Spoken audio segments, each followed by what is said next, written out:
Hey guys, Backyard Farmer Pat here. I'm about to transplant some June plums into a 22-gallon whiskey barrel. These were all grown from seed.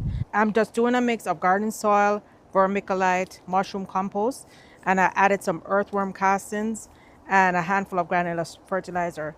So first, let's get some soil in there.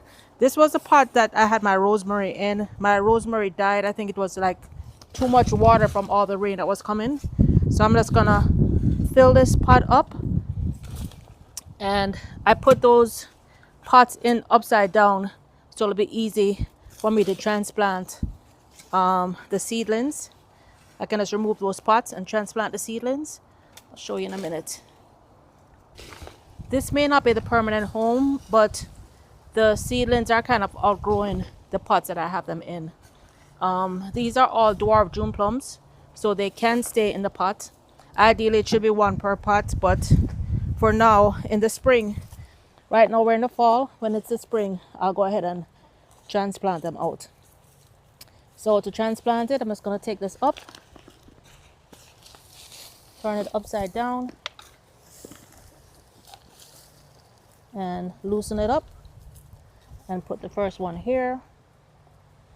The second one right here. Actually, I didn't even have to do this. It was pretty loose already because I just transplanted them maybe into that pot just over the summer, so hasn't been in the pot long. Then the third one is the big one. The third one is the big boy or the big girl. This big one, I'm probably gonna get June plums next year. These fruit very quickly. All right, so just move it around. These were actually started from seed last year, June. So let's see how long it takes to get fruit. So the big one is here. Let's put this little one right here. And that's it. My June plums are transplanted. I'm gonna give them a good drink, and I'm gonna transplant my Naseberry now. This also was transplanted around the same time. Don't remember the date that I grew this from seed, but this is a dwarf Naseberry. It's been in this pot for a while now, so I'm up in the pot. This is also a dwarf fruit. Got it from my brother's dwarf Naseberry.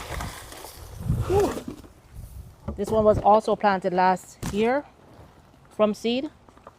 I have another one in the garden that I planted in 2020. That one should be ready to fruit really quickly, but I can see it getting a bit tall and skinny, so by putting it in this pot, what I'll do is in the spring I'll just top it off so that it can spring, but I don't want it to spring right now. I'm just transplanting it for now.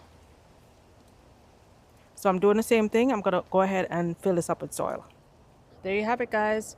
The Naseberry is transplanted. My 3 June plums are transplanted. I'm gonna give them all a good drink, and I'll be monitoring them over the summer. I'm gonna be mulching to keep the moisture in, since I'm not one to like come out here and hand water every day. So I'm gonna make sure to mulch them so that they will maintain the water, and of course the vermiculite and the compost helps with maintaining moisture. All right, guys, that's it. The only thing I'm gonna do now, I'm gonna press the Naseberry on the ground so that way the earthworms can find their way into the plant. All right, guys, that's it. Till next time. Bye now.